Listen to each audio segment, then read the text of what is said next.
Welcome to Kubernetes Philly, May 2021. Tonight, we're going to do a little group business. Daytree.io is going to do a quick sponsor demo. They're sponsoring food at a later date. Still working out the logistics of that. And then next month, Shimon will be doing a quick demo. To start off with, we'll be speaking next month on OPA, Gatekeeper, and Policy in Action. And as always, if you need mentoring or you want to help Kube Philly, we have links. I'll repost them. I think I'll send it out with the monthly emails. But yeah, with that, I originally would have Shimon go at the end, but since he's in Tel Aviv and it's like 1 a.m. there, I'm gonna let him go first and let him get some sleep. So Shimon, the floor is yours. I will stop my share and have at it. Thank you very much, Jason. Hi, everyone. Nice to meet you. My name is Shimon. As Jason said, I'm now in Tel Aviv. Last year I was in San Francisco, but last year was crazy. So I'm just gonna do a very, very short demo and show you a little bit of what we do and show you an installation and do some CLI and configuration. So it's going to be fun. Not going to PowerPoint you to death or anything like that. So I'm sharing my screen. I hope that you can see it. Cool.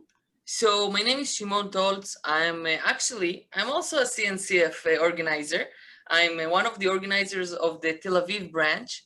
And together with that, I'm an AWS community hero. So I run the largest meetup of AWS, which strangely enough is in Tel Aviv, and we have more than 7,000 members, and we've done more than 100 meetups. So as Jason said, I'm the founder of The Tree, and my story begins as I was an engineering manager of an infrastructure group that had 400 developers. And this is actually where I encountered the problem that we strive to solve today. So what we do is we help prevent Kubernetes misconfigurations from reaching production. It is an open source project that you can actually go into GitHub and try it for yourself. It integrates seamlessly with different CI/CD products and all the three major cloud vendors that they offer hosted Kubernetes solutions. A little bit about the company. We're 3 years old. We're well funded. We have great customers that we enjoy working with, and we're a Y Combinator company. As many others, we've went through this process and we're very, very proud of it. But let me tell you more about the problem that we strive to solve. So when I was an engineering manager of a company, and I joined when the company was just 30 people, and I left when we had more than 1,000 people, our engineering org grew, and I was the general manager for the infrastructure group. And we had more than 400 engineers in the company. And then one day someone made a mistake, which always happens, and it was a configuration related mistake. And we said, okay, no problem, things happen. Let's post-mortem it and send a nice email to everyone to tell them not to do it again. And as you might imagine, this did not work very well because, they might read it, they might not read it. You try to educate people, you try to tell them, but as you know, it never sticks. And the question was, what is the best way to align developers around development standards and making sure that we don't have any production issues? Because, companies are moving to microservices, they're delegating infrastructure as code responsibilities and trying to offload them from their infrastructure DevOps and SRE teams to developers so they can run it and own it. So we then said, okay, so how do we believe this solution should be solved? And obviously, we believe in automation. So we said we want to provide a solution that integrates seamlessly within the developer's workflow. So we have a CLI, it's open source, written in Go, runs on multiple platforms, and it supports Kubernetes owners in making sure that people follow different rules. And we have predefined rules in our system.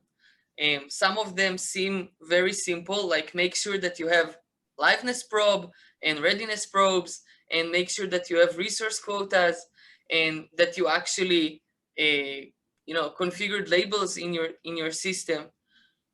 But all of this has to be seamless within the workflow, because when you kubectl it into your cluster, it's already too late. And this is what we set to ourselves as a mission, to support the Kubernetes owners, but in a way that the developers actually love, and that, you know, makes them feel welcome, and not as a, you know, hammer that being slammed at them, but something that is together within the workflow and works side in side together with them. So what I want to show you is how easy it is to actually install the solution and run a test. And this is what I'm going to do now. So the PowerPoint part is over, and now we're going to switch to the console part. So we have our website. It's thetree.io. It's very simple, and it is suited for engineers. So as you can see, we have just a one-liner in order to install our CLI solution. So when you click on quick start, you don't have to talk to any salesperson or do anything, and you just do it by yourself. So you copy the curl command into your terminal, and this actually goes and downloads the Go binary and installs it in your path. And that's it, we're done. We now have the tree CLI installed. And now what we can do is we can see that our utility is installed. And now let me show you how we can run tests against Kubernetes manifest files. By the way, we also support Helm. We have a Helm plugin that you can use if you leverage Helm. So we provide a test file together with the installation. So maybe we're all very technical people here, so I'll just show you the file. It's a regular Kubernetes file that has different properties in it. And now I'm going to invoke the test command against this file. If you're sharing your terminal, we can't see it. We only see web browser right now. Oh, I see. Thank you very much. Thank you very much for telling me. Okay, so now you can see my entire screen, right? Okay, so yes. Back to what I was saying. So our website is very easy, very developer friendly. It's just a one curl command. And when you go to our docs, all you have to do is just copy an installation command into your terminal. And when you do it, it installs the solution. It takes literally 2 seconds, and then it is installed. So as I was saying, we provide a Kubernetes file that has different configurations in it, and obviously has some misconfigurations in it. So now if we run the tree test command, you will see that we're scanning. And let me tell you what you're going to see. So number one, seems very obvious, but we're validating that it's actually a valid YAML file. Then we're validating the Kubernetes schema against your Kubernetes. And then we follow by running different policies. So for example, make sure that you have labels. Make sure that you have a pinned down version for your Kubernetes, for your Docker container. So you're not just pulling latest, and then when you have a problem in production, you don't even know which version is running, or that you have a liveness probe configured, or that you have a memory limit. And then you have an output here that shows you the summary, and you can actually go to the dashboard. And the dashboard is very simple. We try to keep it as simple as possible. You can have rules here that are fully customizable. You can enable and disable different policies. You can actually change the text here. And what you put in here is what the developers will see when they run the command. So you can communicate with them. Imagine you have 400 engineers making changes to Kubernetes manifests. Using this way, you can communicate, give them a link to your wiki, and so on. And finally, you can see the invocation history right in the dashboard. And then you can see all the different executions that happened and what they had there. So this is a very short and simple demo of what we can do. We recently launched this open source CLI, and we look forward to feedback. And we really encourage you to install it and send us any feedback. I'm Israeli, so we're very direct. We don't get hurt. We're very, very down to the point. Don't worry about it. So really, any feedback is really, really welcome, and we'd love to hear from you. And by the way, any pull requests are also welcome. We already have someone from the community who committed a pre-commit hook. So I encourage you to do so. And finally, as Jason said, next meetup, you are welcome. I will be showing how you can build your own tree by leveraging Open Policy Agent, Conf Test, and Gatekeeper. So thank you very much for your time and enjoy the meetup. Thanks, Shimon. Go get some sleep now. So, yeah, originally we we're going to sponsor at the end, but he's in Tel Aviv, and I want to let him get some sleep. I'm working with his events people. We'll figure out the logistics, actually getting you all like food vouchers or whatever. Kind of still working on that. But I know who's here. I have you on the list, and I think Zoom generates me as well to let me know who is here. So. With with all of that, Michael is here to talk about deploying applications and working with logs. So the floor is yours. Everybody hear me? Am I coming in? Yeah, awesome. You're good. Good deal. All right. So it's an honor and pleasure to be here. There's a long sordid journey that actually happened for me to make this, actually, which I'm sure Jason can fill us in at some point in time. But bear with me just one moment. So I'm here today. I'm Michael Forrester, and I am an Amazon authorized instructor and technical trainer that works for Web-based Solutions, covering a variety of topics, but mainly all things cloud, DevOps, and containerization and container orchestration. So I do work a lot mainly in the DevOps space. I come from an infrastructure background. I've been working since 1995. And so I just wanted to talk to you a little bit today about a variety of different topics, but mainly just some fundamentals, some workload types, and then just talk about observability and even touch on some things like Pixie and Prometheus and whatnot. So I don't know the audience, so just talking with Jason, it seems like we've got veterans, we've got some beginners. So I'm going to start from the beginning, trying to move rapidly through that and get to some intermediate components pretty quickly. So, Michael, if I could just grab the microphone very quickly. Absolutely. Greg, I wanted to introduce myself. I'm local to the Philadelphia area. I work with WebAge Solutions.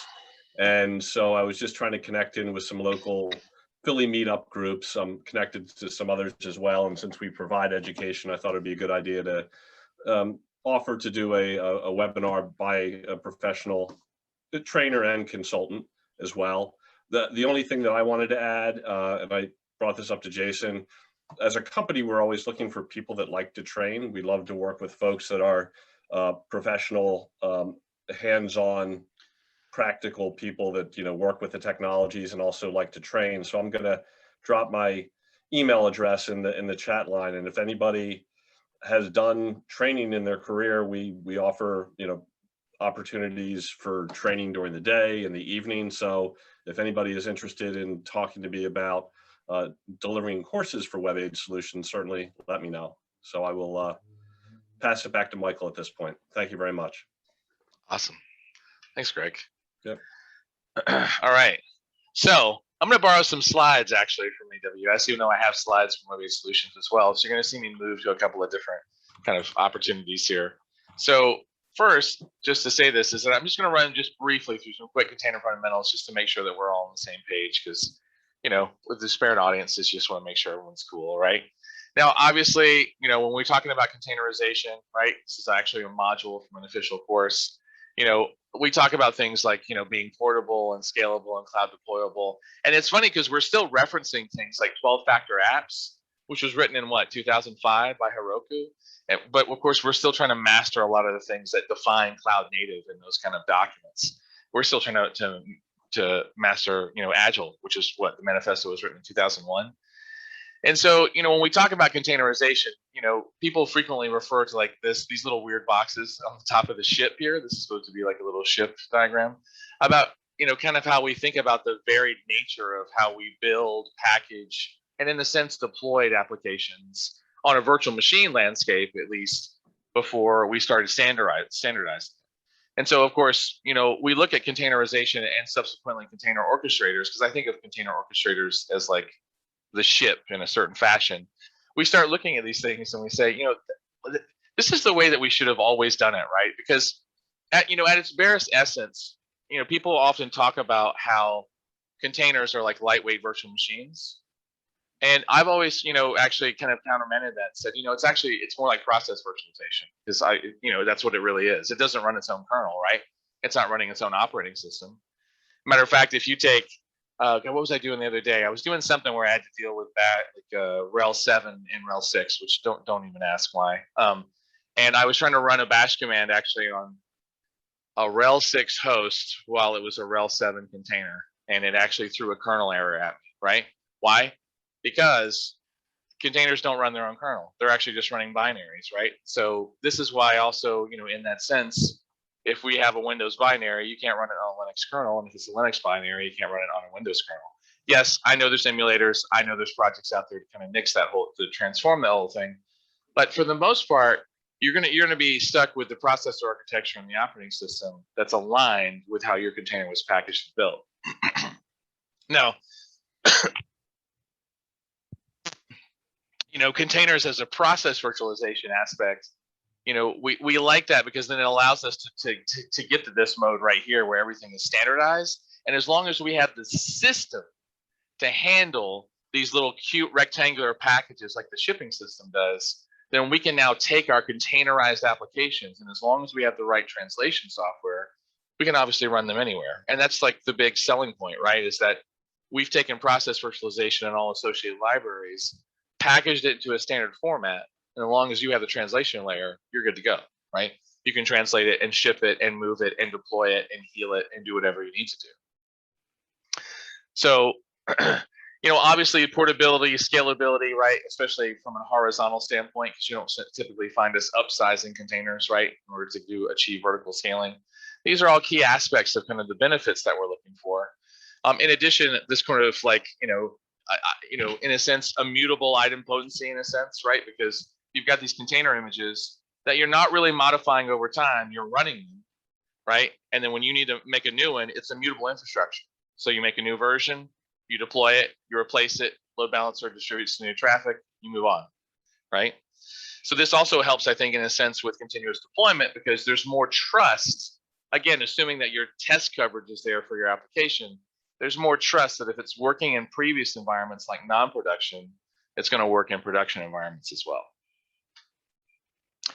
Now, of course, this also dovetails nicely with, kind of the other buzzword, not the other buzzword, not the containers is a buzzword, but like microservices, because I think there's confusion. And when I said the other buzzword, I was actually thinking of DevOps, because I think if you get, 3 people in a room, you get 5 opinions about what DevOps is, right?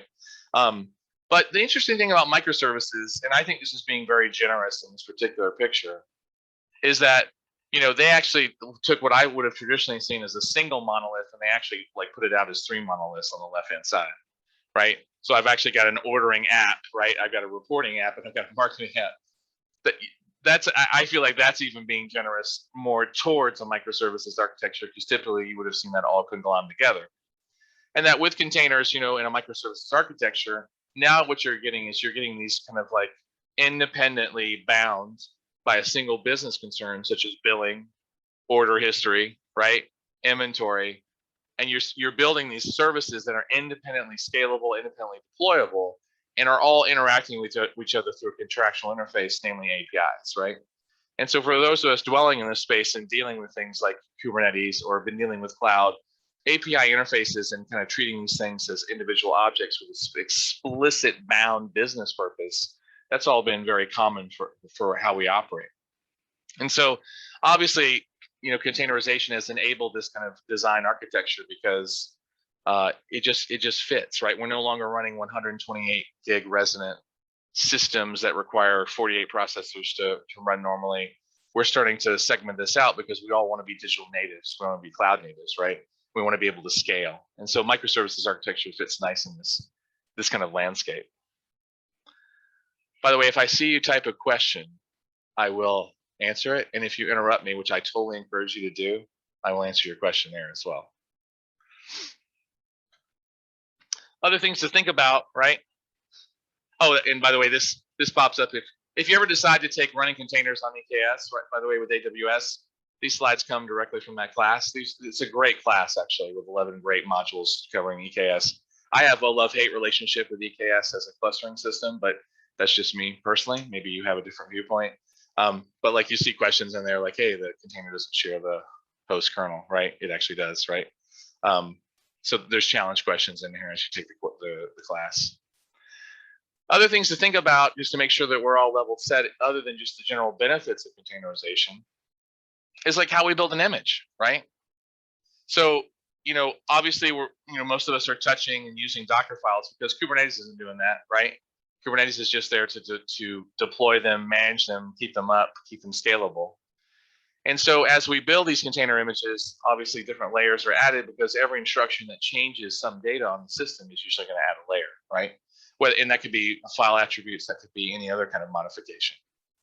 And as we build these immutable container images, which by the way, you see this moving a lot now backwards because of cloud with virtual machine images as well. I'm seeing a lot of my friends in the DevOps space are now doing basically immutable infrastructure for virtual machines because of what's happening in containers and because of the boot times they get. You'll see us with the container is that as you build in a Docker file and add changes to the system and these layers build, when it gets deployed, that immutable part never really changes. But what happens is this thin read-write layer is added to the end or bottom or top or whichever way you want to define it. And of course, if volumes are attached, depending on where it is actually in the file system for the container, you'll see those also dovetail with the thin read-write layer as well to take over read-write capabilities from a disk perspective, from a volume perspective. And so, a couple of things, is that when we compose these files, obviously, we follow best practices like making sure that we don't like use latest, right? Unless we're just messing around. I actually saw some people actually go so far. I was actually looking recently. God, where was I? I was oh, that's right. I was out here in Docker Hub, and I was getting an error with Elasticsearch with an old Docker file that I've been messing with. And I don't know if you've noticed this, but a lot of companies now are pulling latest off of their tags. So you actually if you pull from Docker Hub, which not many enterprises do, but they proxy through it, right? You actually can't grab latest off of Elasticsearch anymore, right? On a Docker Hub, because they're actually enforcing that best practice. So, keeping obviously things thin, being mindful of how you stack commands. If you look at Docker files, it's interesting to see how, for example, people are just stacking commands into all one layer, especially if it's related to a single thing, like for example, updating the faux operating system that's inside the container. Everything from changing file attributes to copying files in, right? And so when we go to build one, there's always this advocacy of let's make sure that we're pinning our numbers. Let's make sure that we're using the right stacked, if you will, set of commands to do copies and to do updates and whatnot. And then of course, as we run through this, make sure that we're exposing the right ports. And then of course, either setting a base command for our container or a little bit more of a flexible one with entry point if we're going that route. And this is all fundamentals, right? This is all fundamentals of just containers. No real surprises here for those of you who are veterans in this space. Now, if we just touch and level set on containers, just really quick, just to make sure that we're all on the same page, then, the need for container orchestration arises because when we move to, for example, running this, right? Which, by the way, does anyone know what the maximum number of nodes that you can stick in a worker node actually is? I mean, number of nodes that you can have application worker nodes inside of a Kubernetes cluster off of plain vanilla. So we know off the top of their heads. It's 5,000. And I just recently learned that because I was doing something. And I was I wonder how many, right, you can stick in. 5,000 on a plain vanilla one as of 1.20, I believe, maybe a little earlier. You can have 5,000 worker nodes. Now, each of those nodes can handle 100 pods by default. You can actually update that if you want to. So as you can imagine, having to do that by hand would be absolutely ridiculous. But I will say this is that while Kubernetes solves this problem, I don't know that we've seen the evolution of Kubernetes into the form that will actually encourage even a new level of mass adoption, even above what we're seeing now. So yeah, Will, thank you for that. Appreciate that. Yeah, I knew it was lower. But then all of a sudden, 1.18 or 19 or something, it was 5,000 when I was looking it up. So, container orchestration out of the box, either fundamentally or in an advanced way, solves these problems for us. like I would argue that logging is probably not something that Kubernetes does in an advanced way. Oh, don't get me wrong. It gathers advanced, it gathers basic logging easily, right? Everything that's sitting standard out and standard error. Excuse me. It doesn't actually like solve, for example, centralized logging very easily, right? You have to add things to it to make it happen. But that's okay because Kubernetes is just one cornerstone of the set of tools you would throw into an ecosystem, right? But scheduling, placement, cloud interaction, all those pieces, right? Networking, load balancing, Kubernetes out of the box will solve a lot of those for you in a very advanced way. Now, obviously, because of this, one could argue, and maybe you've had these discussions inside your meetup, that, to me, Kubernetes is probably the next abstraction layer that would actually make multi-cloud like possible. But I want to be very clear about what I mean by multi-cloud. I don't mean running the same workload across 3 clouds at the same time, right? That's that may be possible, and I'm certainly open to that discussion if there's a business need for that. But what I mean by that is being able to take workloads and run them in the cloud with the associated services that make the most sense for you. So for example, if you need associated services in Google, then obviously running in GKE, running Kubernetes there would make sense because you're actually incorporating services there that are perfect for that particular workload. If you're in you're in Azure with AKS, if you need something special for Microsoft, God forbid. Sorry, I do have an opinion about that. AKS is a good product, by the way. It's like, if you need that, then great, then run that workload there, or run the workload in Amazon, right? And just because Amazon's king in market share doesn't mean it's king in everything, right? So this really, I think, makes Kubernetes like the portable layer that, whether it's on-prem or on the edge or whatnot, is going to make it more and more kind of the multi-cloud enabler for those like individuated workloads that can be assessed at deploy time. Plus, it also makes fallback easier. Now, obviously, there's a strong community, cloud deployable, declarative format, blah, blah, blah. Like if you've deployed a YAML file for this, you're familiar with this already. I do like, by the way, at least in these slides, how they talk about, like there's this kind of declarative format of draw this dot and this dot and this dot and this dot and then hook the lines together versus the declarative format of like, hi, I want a rectangle that's 100 by 300. It's starting at this point with the color of black. But inside this concept of like container orchestration is all of these objects that are fundamental to it. So, obviously the pod is the base level of deployment for Kubernetes. And, inside that we run one or more application containers along with whatever associated sidecars and security and operational concerns we need to solve for. And on these worker nodes, we could attach volumes, which, whether it's a deployment or a stateful set or whatnot, you can attach a volume no matter what. Most people are kind of shocked to find out that wait, or when we're talking to people, it's like, wait, you can attach volumes and storage and all that to a deployment? Yeah, of course you can, right? The thing that makes stateful sets interesting is the fact that they're persistent in naming, not the fact that they are persistent in storage, right? Which we'll talk about that in just a second. And so, when you're trying to solve the problem of getting access to all these like containers that live inside these fundamental units called pods, one thing that you are concerned about is like, how do I like basically, in a sense, expose services beyond the container setup? And so whether you're using a cluster IP for internal exposure or external DNS to reroute to an external service, or sticking with a node port, which is not always a great idea, or an actual load balancer, right? Whatever ingress you define, a service is a key object for making sure that you can actually get to these containers that are living inside of these pods. So let me just pause there for a second. Does anyone have any questions? How many of this are like, I already knew this, Michael. I know most of this already. There's no real surprises here. Yeah. Good. All right, we'll move on then. Actually, let me blow this up so I can see people's faces a little bit more. Good. All right. Now, you also have other objects like config maps and secrets. No surprise there. Config maps are mainly used to basically hold and retain key map values, right? So key value pairs that can be defined as files that can be picked up as environment variables.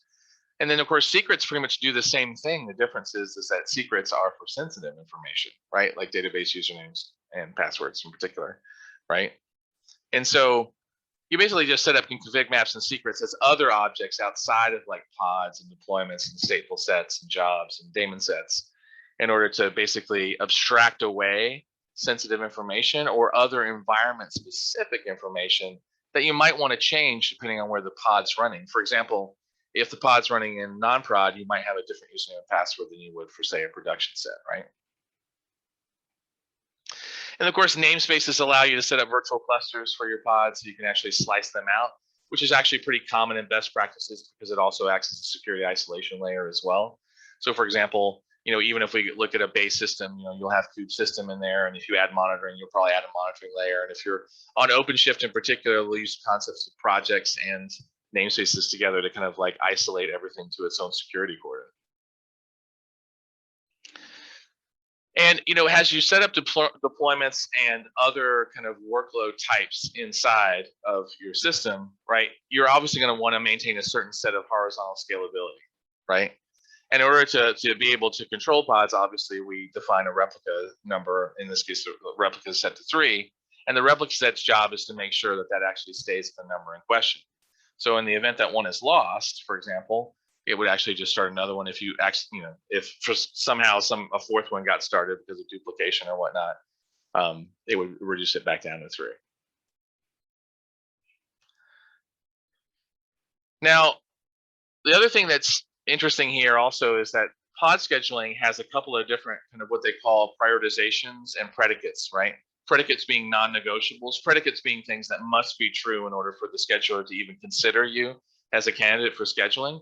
So when you go in and start a deployment and you say something along the lines of like, hey, I would like to run 3 Nginx containers with this amount of CPU and this amount of memory, what ends up, and maybe even attached disk, what ends up happening is that it has to run through a couple of different kind of considerations to figure out whether or not it can even do that, right? Does it have the resources that you're asking for? If you're asking for a volume, does it have it? Are you asking for a Windows node and actually all it has is Linux, as an example? And those are typically called predicates, although in label selectors, for example, where you basically force it to go on certain labeled machines, can be part of that equation. And then once it passes the predicates, what happens is that it then comes into, for example, prioritizations, right? And prioritizations would be things like, you know what, I have 10 machines that are all great candidates, and this one's downloaded your image before for Nginx, and this one's got free resources. And so I'd like to score these higher out of the 10 candidates I have. And so that would be my preference for scheduling, right? And of course, you can control scheduling by adding taints and tolerations. Taints, of course, go towards the actual nodes. Tolerations go towards the pods themselves. And if they match, then scheduling can occur. It always cracks me up, by the way, looking at some of these things where it says things like, I would prefer that you not schedule on my system, which does have actual use cases for it. But most of the time we operate pretty binarily. If a system, by the way, looks like it's going to flake out and die, I'm probably not going to put a taint on it that says, hey, by the way, I would prefer that you not schedule on the system that smoke is coming out of, right? So then you can use taints and tolerations basically to kind of control which gets scheduled or even is running on a particular pod. You can also use affinity if you want to control whether pods are attracted or repulsed to certain nodes inside the ecosystem. Here in this particular case, again, it kind of cracks me up, required during scheduling, but ignored during execution. So, if we're sitting here looking at like parameters like this actually makes sense. This says, hey, by the way, I want you to make sure that you schedule on an R4 large or an R4 extra large, right? But if somehow, I don't know, if magically this like label gets somehow removed, annotation gets removed somehow, then we're going to ignore it and I'm going to keep you executing here, right? And then contrast this with the other affinity, which says, hey, by the way, preferred during scheduling, I would actually prefer that we're in this availability zone. Again, a lot of times when I'm administering clusters, I tend to be pretty binary about what I want, what I don't want. I don't know that I have like soft references like this. but it's there just in case it's needed. Yeah, and that's you can actually, with label selectors, obviously in your pod specification, force obviously a pod to a specific node if you have to. Yeah, absolutely. I tend to just to say this in terms of like scheduling modifications, I tend to follow labels first, then I will actually go for affinity, and then I would go for taints and tolerations. It just depends on what kind of like scheduling goal I'm shooting for.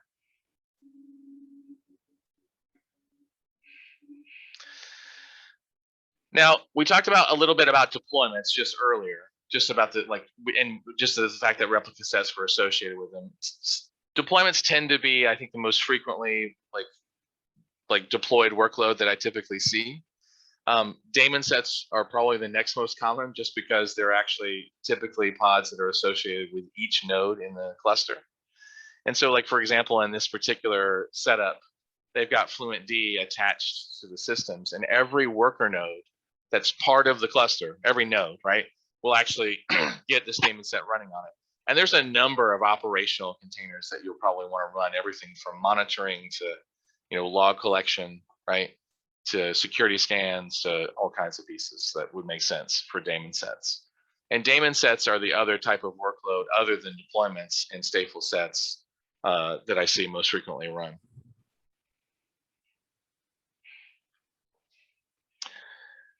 Kind of flipping back and forth to like pod scheduling again. This is the prioritization section that I was talking about before, where basically after all of the predicates are met up here at the top, what happens is that, right, hold on, having trouble drawing. After these are met up at the top, right, then the prioritization happens where it says, look, I got all of my candidates right here. I got everything I needed from these guys, and now I'm moving on and I need to basically score the candidates that I have. So has anyone ever, by the way, ever gone in? I asked this, by the way, every group I talk about. Has anyone ever gone in and customized their scheduler? Has anyone ever changed the algorithm for scheduling? No? Jason, I'm surprised. I would have thought of anyone, you probably would have modified the scheduler. Not because you're. Yeah, never had need to. Yeah, I am actually the same way. I've never had the need to change the scheduler. And so the fact that they talk about the ability to customize the scheduler, I have yet to have met anybody who's actually not been able to meet their needs with taints, tolerations, affinity, or labels. So I always ask.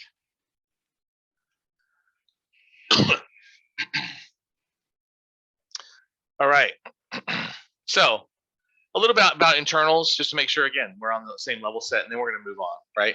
So obviously, when we talk about the control plane, we're talking about leaders. I guess there's been some push to shift away from calling them masters, which makes total sense to me, right? But we're calling them, so if you hear me say leaders or primaries, I'm talking about what was formerly known as masters, right? So there's been some push there. So the control plane basically manages the cluster. Then the data plane is all the worker nodes, right? Now, what's interesting is that, any kind of controller that makes up the internals of these pieces is primarily focused on how do we reconcile the current state with the desired state, right? And so, do we update the current state because there's a difference, or is no change necessary because our version of reality and reality itself actually match right up with each other?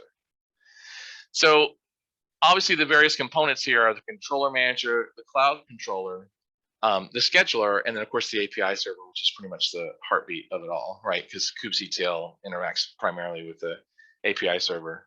Sorry, it interacts with the API server, and everything else talks to everything else to the API server as well, right? And then of course we got etcd on the back end, right? Whose primary job is to maintain all the state using Raft. Oh, I ran to this interesting website. You guys might be thoroughly bored by this, but I just thought I would share this. The Secret Lives of Data. I don't know if you've ever seen this before. This, I'm gonna post this up on chat. I found this the other day and it just cracked me up because it was like a great representation of Raft in context with, let me blow this up, with around etcd. And I thought it was a great learning tool for how to understand how etcd and the Raft protocol in particular works for distributed state in a system. So thought I would share that, right? Thinking about how node and how you maintain data consistency. Again, enough geeky sidebarring, so I'll go back to my presentation. But just so you know that that's there. For those of you who really want to know how the Raft protocol works, right? So here we are in the data plane, right? Because this is a control plane. Control plane is where all the magic happens as far as like controlling stuff, right? Oh yeah, Will, good. I just discovered it. It's been up for about 4 years. I had no idea. Thank you for letting me know. I'm a little behind on that. And then of course on the worker nodes, we're running whatever runtime we need, like and plus kuproxy and kubelet, right? Which, by the way, how many of you run Kubernetes the hard way? How many of you have gone through that crazy little perilous exercise? Kelsey Hightower's little GitHub repo where you basically manually create all the stuff. If you're an operator for Kubernetes, I cannot highly recommend enough that you actually run through that. So yeah. Good. So and then of course you have whatever runtime, right? So most of the time that would be what, containerd by default, if I remember correctly. On OpenShift, I think it's Creo is by default. So and then of course if you enable or pull down additional container runtimes, they'll be running on the worker nodes as well. And that's like the whole architecture, kind of like the setup. So, and then of course, you can extend, there's obviously kubectl and other tools that you can use, right? How do you get all your resources? Since we're not primarily about this, I'm going to kind of skip this piece and kind of go back to my kind of core presentation around logging and whatnot. So, oh, here we go. So let me just dive into just a little bit more about workloads, and then I'm going to talk about logging and get into Prometheus and some other pieces, right? So obviously, workloads, as I kind of referred to before, so we talked about deployments, we talked about daemon sets. What about like stateful applications, like with stateful sets, or if you want to run cron jobs or batch jobs? So, with this kind of like setup, the things that we're kind of most interested in is predominantly we're running stateless applications, and then we have associated data stores either external to the cluster or associated data stores that are internal to the cluster, right? And so most of the time we're running deployments, and we're dealing with the standard sample manifest files. In this case, it's like Nginx, and we have our standard sets of commands that we run, like getting pods and describing them. And then as we move into stateful applications, we get more and more concerned about things like, how do we persist data? How do we create storage classes, for example, that have the right like volume drivers associated with it, depending on where we're located? How do we define our persistent volume claims and use dynamic provisioning basically to provision as we go? And the funny thing though is that with the stateful set, the thing that really like stays interesting about stateful sets is that it's not the fact that you can attach storage. It's just the fact that if the pod crashes and restarts, you obviously have a consistent naming convention that you can find through local DNS/service discovery consistently every time, right? So MySQL-0 stays persistent even after the pod or container crashes. So with that in mind, of course, that makes stateful sets easily to consistently find, and especially if you have a persistent volume attached to it, you can maintain consistent state, not just in terms of data, but consistent state in terms of naming and service discovery as well. As you add other instances, by the way, there's usually an increment of numbers, but as you add instances, those pods will retain, again, state if the volume is there and set up correctly, but also DNS naming if the association is set up properly. And then jobs, which, the cron jobs isn't listed here, but this is like more like batch jobs, including automated or scheduled tasks, right? In this particular case, there's a lot of parallelism. They're running Pi. I think this is literally like the example that's on the Kubernetes like website where they're actually running Pi. I only say that because I actually haven't seen Perl in a minute, which used to be my lingua franca 10 years ago, 15, 20 years ago.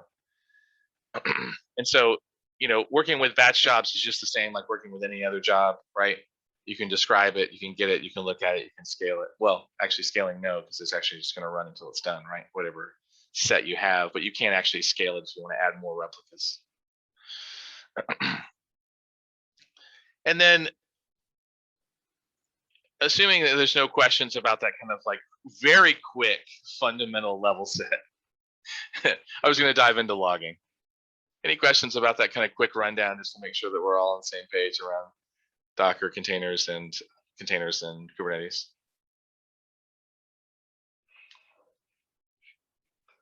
All right. So, one thing that's probably worth saying is that, not necessarily just like the usability, saturation, kind of errors, kind of use kind of model, is that obviously logging and monitoring have very different intentions, right? Logging for the most part is generally used to capture information over time that we want to use to track the state changes. And then usually metrics wise, we're looking for immediate and kind of like proactive state changes, but also can bleed into like numerical metrics over time that can give us historical trends and do proactive trends as well. Logging in Kubernetes is interesting, right? Because as you probably know, the kind of best practice method is to write the standard error and standard out, because Kubernetes is actually going to capture the data in question. And I remember, if I remember correctly, it writes it to var live container plus the whatever the ID is for the container in question. And so, the native kind of functionality by the container runtime, depending on which driver you choose, right, is usually not considered a complete logging solution, because that's just going to write out and then Kubernetes is going to catch it. And then what's going to happen is that, your node's going to fail, or the pod's going to be evacuated and moved off of the node. And then what's going to happen is that you're going to lose that information for the most part, right? If there's been a previous restart of a container, typically you can go back and grab like one version, but it's like typically there, you're going to have to, especially if it gets evacuated, you're going to run into some problems with retaining logging information. So logs should ideally have a separate storage and lifecycle independent of the nodes, the pods, and containers. And that's, is typically referred to as cluster level logging, right? And so it requires a separate backend. It's not a problem that Kubernetes typically solves for you right off the bat. So there's, usually no native solution. But, that being said, logs are actually captured, right? So if you go and actually run logs against a pod name, you will actually be able to catch information. And I was messing around with the EKS workshop earlier today, which, by the way, let's see, where are we? There we go. I was messing around with the EKS workshop earlier today because it's part of the course that I was running this morning. And for example, if I just ran logs against, for example, one of the ECS demo setups, right? You'll basically just like get any information that's been output, right? Now, this particular application hasn't been hit a whole lot, so you just see a couple of 200s that are just confirming access. But as long as the logs are running through Kubernetes, then running kubectl logs is actually fine, right? Obviously, this container is here, it's up and running, so I can grab information. There's no big deal. Obviously, if there's a previous initiation, then I could actually just run previous with the log name and grab what I needed. Now, one thing to keep in mind, though, is that this assumes a standard way of outputting logs, because I've been in many environments where they're either running some kind of agent, like some kind of beats on the system, and it's actually being emitted directly out. So Kubernetes is never actually seeing the logs, or they're using Graylog or some other tool to emit directly out from the application, going straight out to whatever centralized logging platform that exists, right? So, here in this particular case, this works because Kubernetes can see it. Obviously, otherwise, you're going to end up going to something like, a Kibana to be able to grab the logs and information that you're looking for. And setting up Kibana out of the box, like on a cluster, is fairly trivial. But to say this is that since logs should have a life cycle separate from the cluster, ideally they're either running on another Kubernetes cluster that's purpose built for hosting infrastructure services, or they're running, in some cases, in their own like externalized service. How many, by the way, of you have like ever administered like Elasticsearch in production? Anyone ever have to deal with that at scale? I just want to say this is that the reason Amazon tends to win so much market share is because they make things like this really easy to run and do. I have, again, kind of a mixed feelings about all of that. But like when you take something like this, which I've literally lost weeks of my life just running Elasticsearch, not even just running ELK, right? Or EFK. Take something like this and make it like democratized, where it just takes a few clicks to stand up an Elasticsearch server, right? It makes it really straightforward and simple. You can see why they kind of win market share. At work is side work? Yeah, good. I hope that side work, Will, doesn't eat actually too much of your time, because Elasticsearch is a fun data store from my perspective. But yeah, they can eat a time that could be spent on other things. So the point of all that was to say is that since logs should, yeah, sorry, I had to laugh at that. I do in Hadoop. Yeah, I can believe that, right? You can see EMR and like batch jobs and other kind of Azure and GCP equivalents, like really making that easier to run MapReduce. The point of all this, by the way, was that logs should have their own separate lifecycle. Now, obviously, you need this kind of system because if you're without some kind of centralized logging, you can't correlate events. You're not going to be able to see what's going on inside your cluster. And so whether you solve it with EFK, whether you use Splunk or Loggly or Logzio or whatever, you know, and when you're running at scale, you're going to need to implement a certain type of logging solution. For those of you who may not be aware, setting Raft aside, there is a great URL called eksworkshop.com. I'm assuming most of you have seen it. If you haven't, you might want to save it, right? The thing that's interesting about EKS Workshop, it's probably like far more Kubernetes than it actually is like EKS, because I'm not here to sell you anything, by the way. I have nothing to sell you, right? I'm just here to share what little expertise I have on the topic that I picked up over time, right? So I'm not here to sell you anything, but like this is a fun workshop. So if you have your own AWS personal account and you're like, hey, Michael, you didn't really talk about how to set up EFK on Kubernetes. This does have some EKS specific limitations, but they're mainly related to storage. That's it. So if you can just specify a different volume driver, you're done, right? Everything else works pretty much the same. There are some authentication pieces in here, obviously, that are specific to EKS, right? But like, if you ever like want to get some really deep experience just with Kubernetes, like, and not necessarily specific to EKS, like you could skip all the Amazon specific stuff, but do know that they actually do have logs, you know, Elasticsearch, FluentBit, and Kibana set up in here if you just want like to see like a quick setup, right, to run it down. So more on this here later. So kubectl logs will give you a separate information, but again, if it can be seen, right? But you're not going to be able to centralize. So you need a centralized logging solution to really pull this off. Logging agents are typically attached as daemon sets inside the nodes, right? And so depending on the lifecycle of the node, you're going to have a pod that runs as a daemon set attached to the nodes as they all throughout their lifecycle. And those like daemon sets, like for example, FluentD, are going to like gather up all of the log files and ship them off to Elasticsearch or whatever architecture you have. This book being presented, Alexander, this is actually a slide deck that I will gladly share with Jason. He can just send out to everybody. I have a couple of slide decks I'll be glad to just share you so you can have, right? Some with like lists of cheat sheets and commands and whatnot. Yeah. Unfortunately, I can't give you the AWS slides because that's fine. This looks like a treasure trove, actually. Okay, good. Yeah. Good. Glad you like it. And so yeah, I wish the EKS workshop was done with CDK, but you know there's a CDK workshop. Did you know that, Brian? There's actually a CDK workshop.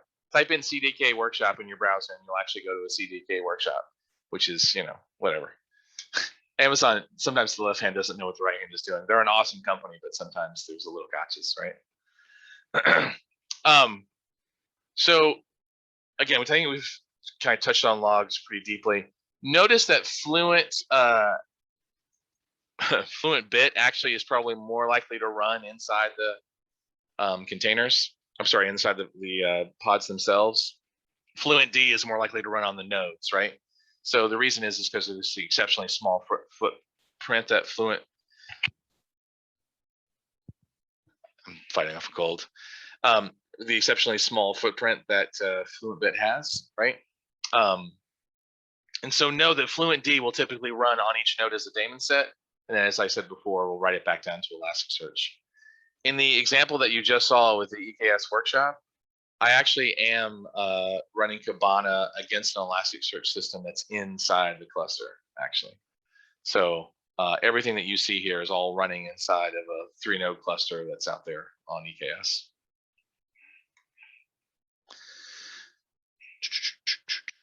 The other thing to think about, because I think EFK, ELK is probably like the default way that we usually go for logging, but it doesn't have to be. Like to, you know, the point that I saw earlier, you know, Splunk and other opportunities exist.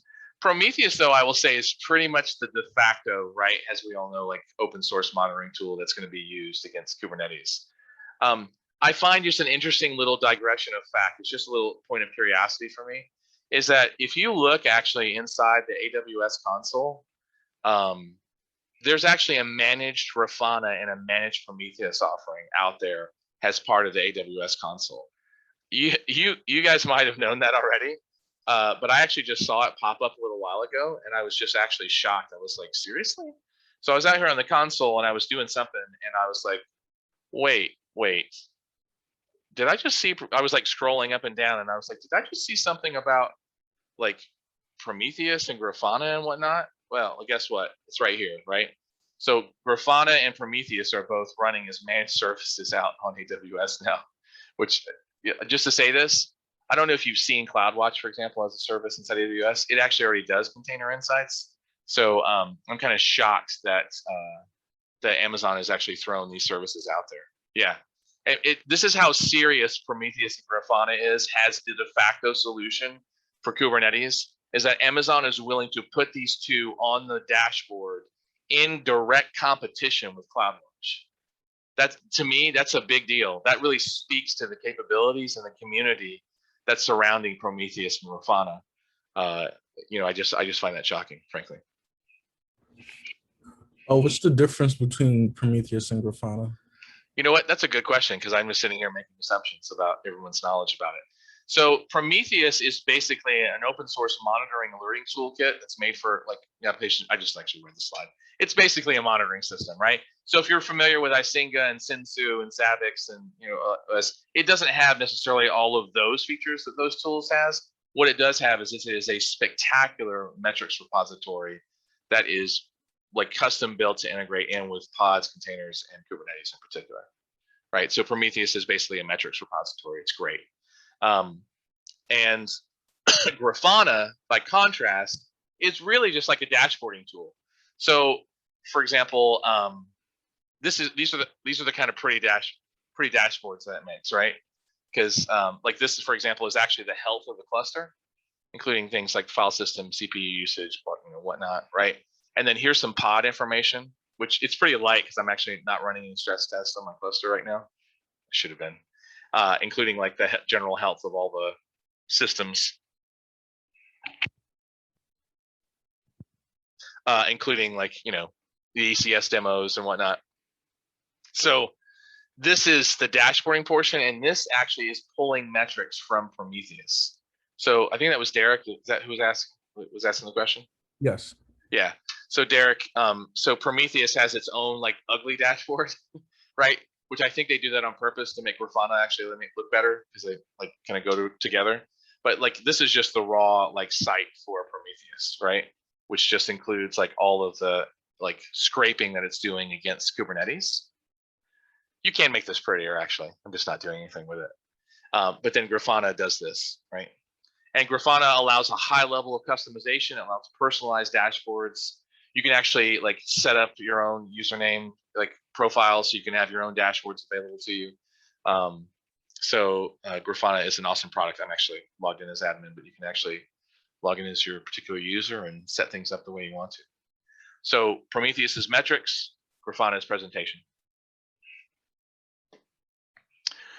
So thinking about like a system like this, right? Yeah, think of a system like this, right? In the sense of that you want to have some kind of metrics repository. If you're native into Google or to Microsoft or to Azure, they've got tools. I think Google and Amazon tend to lead in the Kate space to a certain degree. Microsoft, from my perspective at least, tends to play catch up. But this is pretty much the way that most people go. And since this can run anywhere Kubernetes is running, this is the way people tend to chase. So metrics, it can also do alerting, by the way. So like if you want to see like things that are just like saturation levels, or if you want to see things that are like non-negotiables, like, hey, latency just broke 100, whatever, 100 milliseconds. You can actually do some alerting if you see trends, and you can do alerts if it like breaks a certain threshold and say, look, if we cross this line, I want you to make me aware. And so that covers logging and monitoring to a large extent, which I think is a larger conversation now, just observability in general, which, I think logging and monitoring and kind of like visibility, tracing, being able to drill down, and forensics, those all kind of like, for me, fall into the observability rubric. When in general, you're debugging pods, even outside of just getting logs from the general pod itself or getting events from the cluster, one of the best ways actually is to either describe a pod, which I think I have a little, so you can just see that in action. Oh God, just describe it.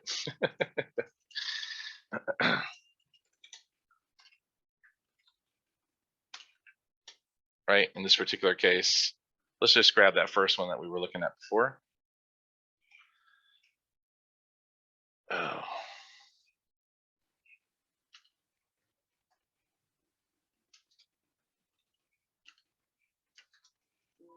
Oh, I wonder why that didn't save. Hold on.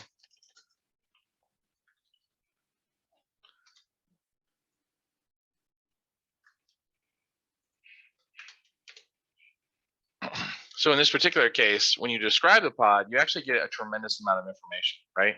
And so this is a great way to troubleshoot, because it can tell you state and whether you want to look at a deployment or it's a crash, backup loop. Obviously, logs, crash loop backup. If it's logs, obviously it's going to give you like state information if you can get that as well. The other thing that is probably even better than describe logs, I think, actually, is if you actually just run a -o YAML. I think you also get a lot more information from here as well, including last probe time, any tolerations, any execution, right? All like super useful when doing troubleshooting. So your friends from a command standpoint are basically kubectl logs, kubectl get events, kubectl describe, and then kubectl get like pod with a -o kind of YAML against it, right? So those will really give you the information that you need to do troubleshooting. As of like, I want to say 1.19 or 1.18, there's a new debug command that's actually available inside of kubectl. I haven't actually used this yet to like attach like BusyBox or some other tool, but basically, if you have a really clean enabled alpha, yeah, thank you, David. Yeah, so if you have debug enabled, I think you have to enable it as one of the gates and enable it in one of the gates as well. But I haven't actually used this yet, but it actually allows you to sidecar attach a tool set to for example, a pod that doesn't have any tools in it. Like if you don't have BusyBox or Netcat or any of those tool sets, it allows you to sidecar attach a container out as well. That's something that I would definitely experiment with. But most of my pods that I have do actually have like a backup kind of tool set into them, or I can copy it in there if I need to in order to retain it.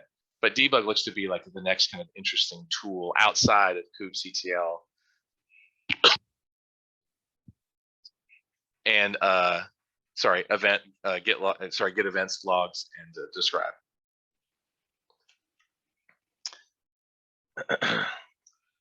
So there's get events, there's get pod with the -o YAML, right? Which can actually give a lot of information. And then of course, if you need to debug nodes, that's a whole different set of problems that you're going to look at, right? Because at that point, you're pretty much logging into the operating system, especially for having issues with Kubernetes. Obviously, you can look at the state of the nodes and describe them, and also get information using the same tools as well. But if there's something happening locally on the system, you might have to dive into it. Debugging replication controllers and getting endpoints just follow the same rubric. kubectl get, right? kubectl to describe. Those are going to be your friends, along with any logs that you can get about the particular objects and just getting events in general. Other things worth mentioning around observability and whatnot is that tracing is a huge piece kind of on the rise, and I was kind of unprepared to kind of like do a demo of tracing just because of the variability of the day. But like there are a lot of tools coming out, like this is Pixie, right? Which by the way is on the EKS workshop. It was just added like fairly recently. So if you actually want to take a run at it, Pixie was actually developed by New Relic. They actually bought the company and then open sourced it, and now it's on the CNCF's landscape because they're actually contributing it to the CNCF. And here, you know, what you've got is you've got a tool that can give you like deep information, not just about like the cluster itself, but for example, if you were over here kind of like wanting to troubleshoot, for example, like any of your HTTP connections because you had a particular application, like in this case, there's like a test one called Weavesock, which actually has, you know, an issue where it will display a catalog if it's only one item checked. But if there's 2 items checked, it actually just returns nothing, right? And what happens is that Pixie's actually hooked into the cluster. And it's actually in here kind of like tracing information. And you love this kind of thing because it allows you to peel back and do correlation very easily. And it's also, just to say this, it's like, it's pretty as well. Like it gives you like these awesome graphs. So you can actually like show in real time, like the tracing and explain things, especially to maybe your non-technical audiences that want to like know what's going on. Because as all of you probably know, the story about what you do is probably like almost as important as what you do, because people want to know that you've created servers, they want to know that you've deployed applications, you know, they want to see the troubleshooting, right? And so tools like Pixie, Lens, infra.app, which I just saw that Kelsey Hightower had like tweeted. It's like he's one of the few people I actually read Twitter for. Otherwise, I kind of abhor social media, frankly. And so tools like this that can give you deep insight are essentially important. Know that the cloud providers, like for the most part, like Google and AWS in particular, have tracing tools that work exceptionally well, all pretty much adhering to the open, oh god, my brain just stopped, open tracing API standards, right? So tools like this that can be added into the equation are highly recommended. They give you a quick visual way to troubleshoot, quick way to dive in and correlate events. And so like this kind of thing in conjunction with like Prometheus pulling in like events and being able to coordinate against pieces like Kibana, that gives you a pretty full view of like your troubleshooting opportunities and capabilities. As far as like material that I was going to run through and go through, that's pretty much it. I think the last thing I want to mention is that on this EKS workshop in particular, you know, note that Pixie is out here, FluentBit is out here. If you want to like take a run at deploying Prometheus and Grafana, it will require you to run your own personal AWS account, but as long as you don't leave resources running, as long as you don't leave resources running, and let me caution that, don't be in the middle of running a lab and then just walk away and then come back 5 hours later. And don't get me wrong, it's not like you will have spent more than $10, but like, or $5 or even $2. But my point being is that if you start something on here, make sure you finish it, because I want you to know that every one of these little mini labs has a cleanup section. So just clean it up before you walk away. That way you keep costs down to something manageable for your personal bank account. Okay. So yeah, Cloud Guru's account's good for that. And by the way, Quick Labs is another one that actually does the same thing, right? But Cloud Guru doesn't have this level of sophistication around its labs. So unfortunately, when it comes to Kubernetes, they've got a lot of good stuff, but it's not down to this level. Yeah. Yeah. Good. Yeah. So here's Pixie, by the way. If you want to learn more about X-Ray, which is their native like observability tool, you can look at that. X-Ray is kind of cool because it's not necessarily observability just about like Kubernetes and pods and applications. It actually is end-to-end from user all the way, including all the AWS services that are being attended to. So there's a bunch of really good stuff here, including CIS benchmarks and other pieces. So if you haven't seen this before, I highly recommend. This is a public unlisted lab. It is recommended that you take a run at it if you want to learn more about Kubernetes in general. If you don't like the AWS stuff, then just skip it. Like, just let it go. It's all good. All right.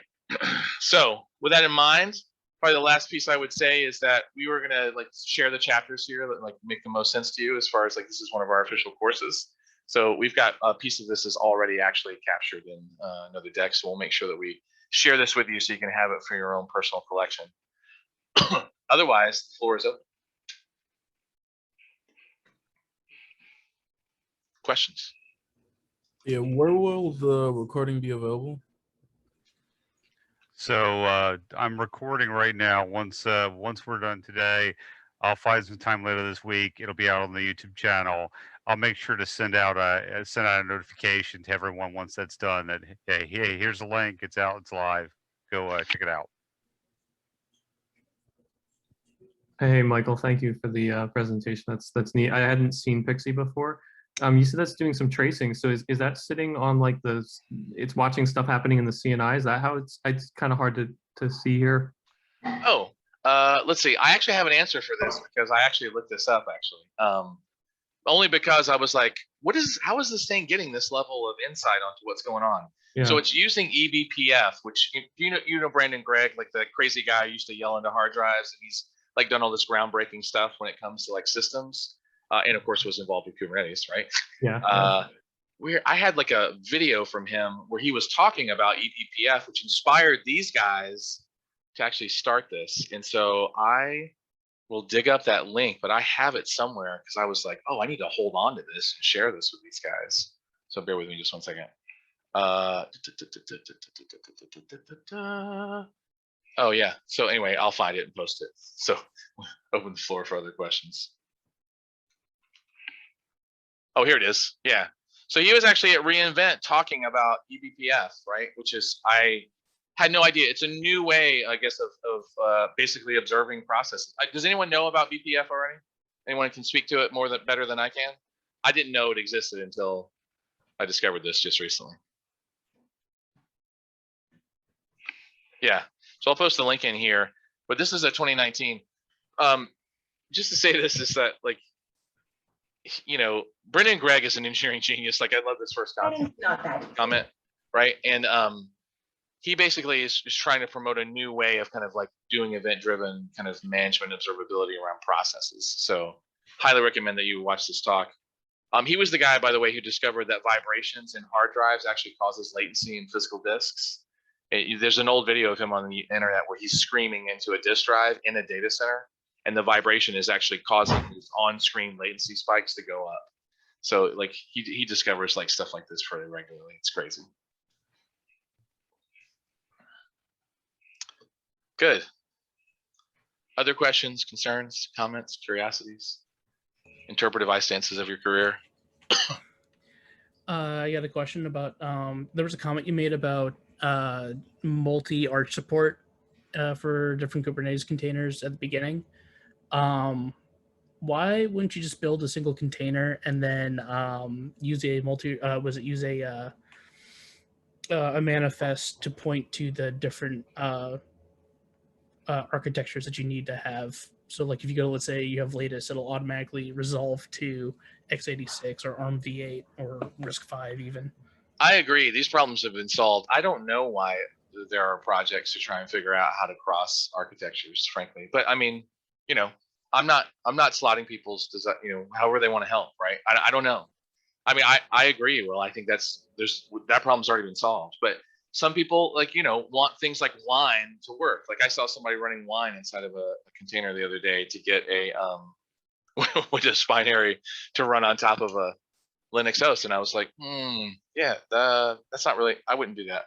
But you know, hey, like, who am I to judge? Like, if they're having fun and that's what they want to spend their time doing, go for it. Who knows? That might lead to some awesome discovery. We have no idea. But yeah, that problem has been solved. Yeah, there's just ways to get around that. So.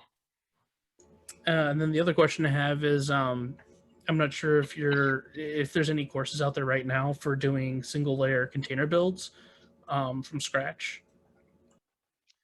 You know, I was asked that actually last week, and I still don't have a good answer for that. Nope. Okay. Yeah, sorry, I have not seen a one, and I actively prowl for good courses. So I will tell you that if I find one, I will send one to the group if I find a good like single layer right from scratch build, right? So I will post a link. Apparently, my talk from Open Source Summit didn't make its rounds yet. Oh, good. I would love to see it. Well, good. If you're answering that question for me, then good. That's also a problem that was on my list. Thank you. Thank you, Will.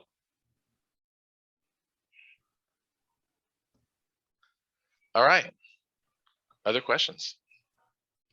Just a general preference one. I'm on a team now where we build everything with COPS in AWS, and I'm moving to a team that's going to be using EKS. with the AWS CNI. Is that generally the recommended way to go? Has anybody had any issues with like the AWS CNI? Do you find it like pretty, useful for what you need?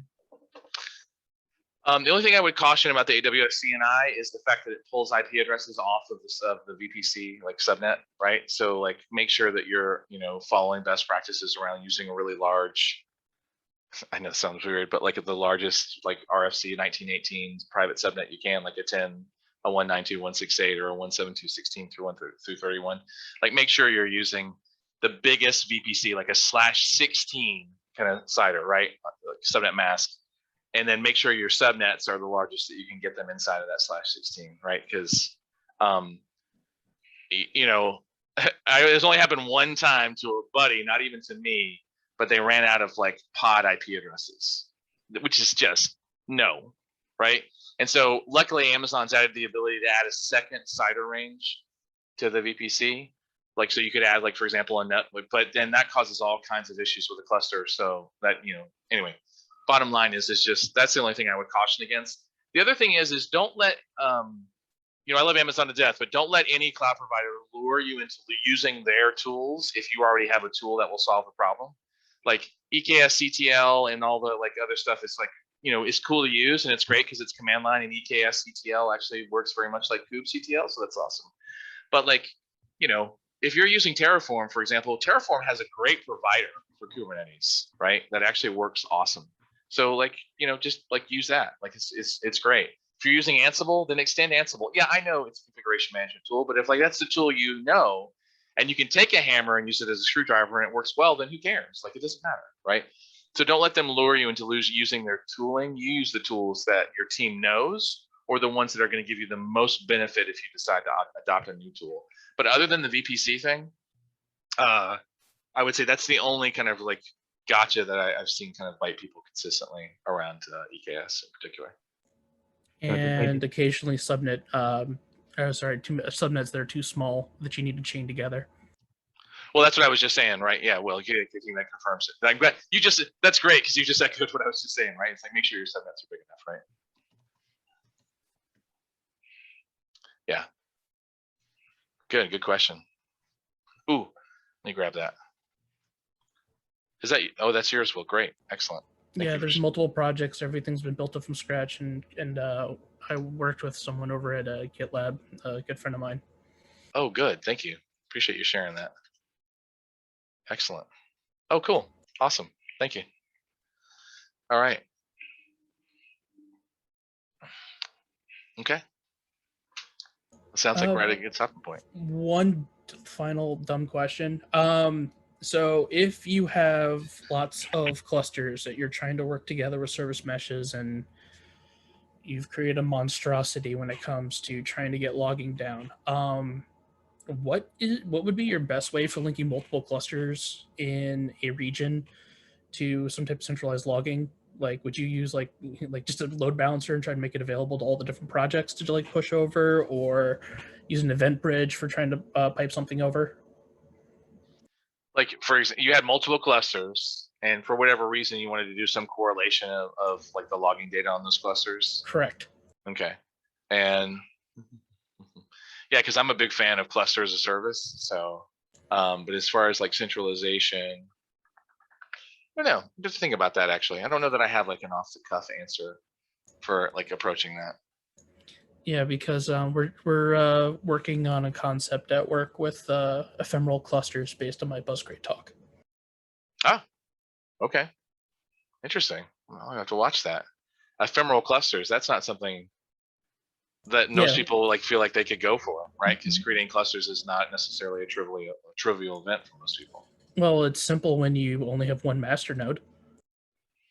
Okay. Yeah. Is your Buzz talk linked out over here? Well, if you go to the details, the talk and live demos are running. Okay, excellent. I'll take a look at that. That sounds fascinating, actually. Yep, and it mirrors all the work I do with ARM onto Linode, all using Arch Linux. Let's see. Harun Narashid, were you asking me basically if would I recommend a dashboarding tool for K8s for alerting and thresholding values? Is that what you were asking, just to confirm? Yes. Yes. Yeah, so Grafana and Prometheus, I think, kind of fit that bill, like between the two of them, as far as like being able to set alerts and thresholding, on particular like triggers and values. So What's the other one? Grafana, the other one was? Prometheus and Grafana. Yeah. Prometheus. Okay. Yeah. Interesting side note: Prometheus was the Titan of forethought, right, versus his brother Epimetheus, who was the Titan of afterthought. Yeah, Okay. but Prometheus and Grafana, right, would be like the tools that I would go for that. Perfect.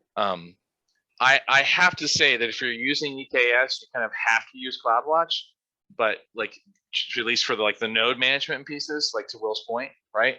But you can pull data out, by the way, if you want to centralize everything. You can pull it out of CloudWatch, no issue. But CloudWatch is a little bit tricky sometimes. I actually I don't really like CloudWatch, honestly. Especially if at scale. At scale, it becomes very expensive. I would like my favorite, honestly, if I have to pick a partner, is Datadog, and I'm not here to sell. Like, I have no affiliation with them, right? They don't even know I exist. But I like Datadog is one of my favorites. So I have a choice between Datadog and Grafana. So your recommendation is Grafana, right?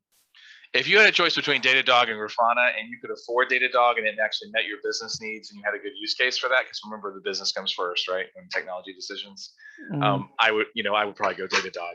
If you can't justify that cost and you don't have a need for it, then no, you need to run Grafana, because it's going to be free, open source, and the only thing it's going to cost is your time, which is probably extremely valuable. But Datadog's going to cost some money, right? Okay. So yeah. Do you have any favorite sysdig tools since you've mentioned Datadog? I don't actually. Okay, Yeah. thanks. Not as much of a fan. Since Will mentioned it about, kind of standardized logging or central logging for central metrics for Prometheus, we also use Thanos, which has been very useful for us. Yeah. I've heard good things about Thanos. I haven't put my hands on it yet. Besides, the name is cool. Right? I mean, seriously, right? I'm eternal. Yeah, I'm inevitable. As long as no one snaps, my cluster dies. Yeah, well, that'll be the next Alexa skill we'll all work on, right? Oh no, my cluster's deleted. Good. You can tie in Alexa streams with your cloud management. Oh We yeah. tested it out at work, and it gets weird. Oh yeah, no, I used to have that, right? Actually, until well, anyway, that's a longer story. But yeah, I used to have that, and I disabled it. So good.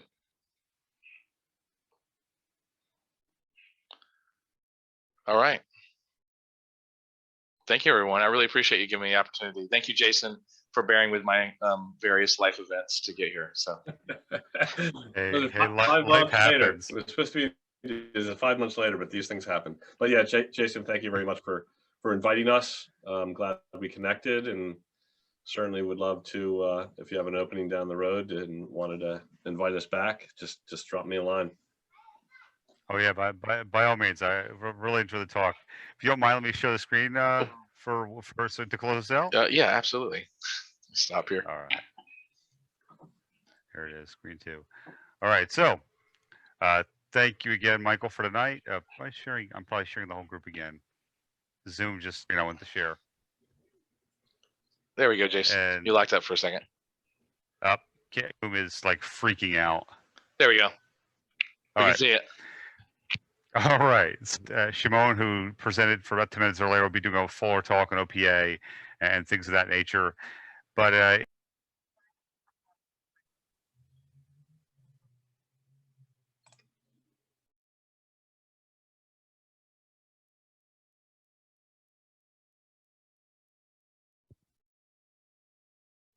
okay, am I back? Yep, you're back. Oh, that was weird. Yeah, I went to share and Zoom decided to completely freak out. But I'll make sure I do the edit to just put the screen over that for next month's meetings. Next month in June, Shimon from Daytree will be coming on to talk about OPA, Gatekeeper, and Policy in Action. So looking forward to that. I'm working on talks for July and August. I have a few people who are out there who are willing to present. Just nothing firm yet. But otherwise, everybody have a great night. thanks again for coming. Michael, thank you again. And we'll see you all next month. Have a great night. All right, thanks. Bye, guys.